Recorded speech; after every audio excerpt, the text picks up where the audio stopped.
بسم اللہ الرحمن الرحیم۔ السلام علیکم سامعین اکرام، میں آج انسان کے اندر پائے جانے والی 5 خامیوں کے بارے میں گفتگو کروں گا اور بتاؤں گا کہ وہ 5 خامیاں کیا ہے جو انسان کے اندر پائی جاتی ہے، جس کی تفصیل یہ ہے کہ اللہ تعالیٰ نے انسان کو سب سے پہلے پیدا فرمایا ہے، اس کے بعد اللہ تعالیٰ نے انسان کو اشرف المخلوقات بنایا ہے۔ اس کے باوجود اللہ تعالیٰ نے انسان 5 خامیاں پیدا کی ہے۔ اس کی تفصیل یہ ہے کہ انسان کے اندر پہلی خامی یہ اللہ نے پیدا کیا ہے کہ انسان ظالم ہے۔ لیکن یہ بات یاد رکھے کہ انسان کا ظالم ہونا یہ اس بات کی دلیل ہے کہ انسان کے اندر عدل کی استعداد موجود ہے۔ اب جہاں انسان کا ظالم ہونا یہ جہاں انسان کے عیب کو ظاہر کرتا ہے، وہاں انسان کے اندر عدل کی طرف بھی اشارہ ہے۔ اس سے معلوم ہوا کہ اگر انسان محنت کرے تو ظلم کو عدل میں بدل سکتا ہے۔ اس طرح انسان کی دوسری خامی یہ ہے کہ انسان جاہل ہے۔ یہاں بھی یہ دیکھے کہ اب اگر انسان کوشش کرے تو اپنے جہل کو علم میں بدل سکتا ہے۔ وہ اس طرح کہ انسان کا جاہل ہونا یہ اس بات کی دلیل ہے کہ انسان کے اندر علم حاصل کرنے کی استعداد بھی موجود ہے۔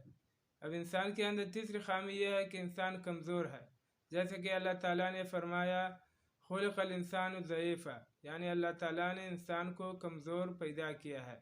اب دیکھیں کہ انسان اتنا کمزور ہے کہ اس کے دماغ میں ہر وقت ایک اجنبی سا خوف محسوس ہوتا ہے، جیسے کہ مثلا امریکہ کا صدر جو ہے اس کے دل میں بھی یہ خوف ہے کہ کوئی مستقبل میں میرے ساتھ کیا کرے یا میری حکومت کو ختم کرے، حالانکہ اس پر طاقت ہے اور پوری دنیا میں سب سے بڑی حکومت ہے۔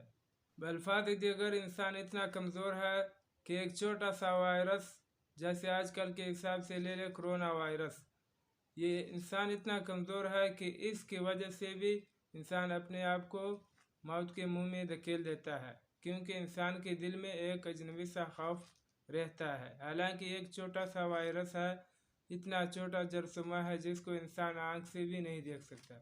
اسی طرح انسان کی چوتھی خامی یہ ہے کہ انسان جلد باز ہے، جیسے کہ اللہ تعالیٰ نے فرمایا وَكَانَ الْإِنسَانُ عَجُولًا، یعنی انسان بہت جلد باز ہے۔ مثال کے طور پر کوئی انسان دن کے اندر 2-3 نوافل پڑھے تو اب وہ یہ امید کرتا ہے کہ اللہ تعالیٰ میری دعا جنید بغدادی کی طرح قبول کر لے۔ اسی طرح ایک انسان اگر تھوڑی محنت کرے تو وہ اللہ تعالیٰ سے بڑی بڑی توقعات رکھتا ہے۔ اس طرح انسان کے 5ویں خامی یہ ہے کہ انسان کو اللہ تعالیٰ نے کچے دل والا پیدا فرمایا ہے، جیسے کہ اللہ نے فرمایا ان الانسان خلق ہلوعا، یعنی انسان کو کچے دل والا پیدا فرمایا گیا ہے، جس کا مطلب یہ ہے کہ انسان کو اگر کوئی خوشی مل جائے تو وہ خوشی سے پھول جاتا ہے، اور اگر کوئی پریشانی آ جائے تو اس کی وجہ سے وہ مرجھا جاتا ہے۔ اس لیے ہمیں چاہیے کہ اگر خوشی آ جائے تو اللہ کا شکر ادا کرے، اور اگر کوئی پریشانی آ جائے تو اس میں اللہ تعالیٰ سے صبر حاصل کرنے کی کوشش کرے۔ سامعین کرام، اب آپ بتائیں کہ جس چیز کے اندر اللہ تعالیٰ نے اتنے بڑے بڑے خامیاں رکھی ہو تو کیا کوئی اس کو خریدتا ہے؟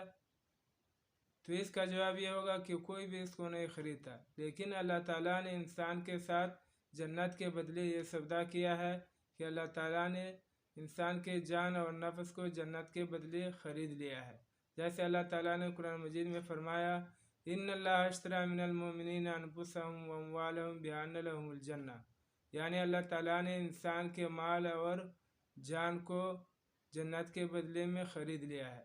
اب اس لیے ہمیں بھی چاہیے کہ ہم اپنے جان اور مال کو اسلامی تعلیمات کے مطابق استعمال کرنے کی کوشش کریں، اور اس بات پر اللہ کا شکر ادا کرے کہ اللہ تعالیٰ نے ہمیں اشرف المخلوقات بنایا ہے، اور اللہ تعالیٰ سے دعا ہے کہ اللہ تعالیٰ ہمیں اسلام کے مطابق زندگی گزارنے کی توفیق عطا فرمائے۔ وآخر دعوانا ان الحمد للہ رب العالمین۔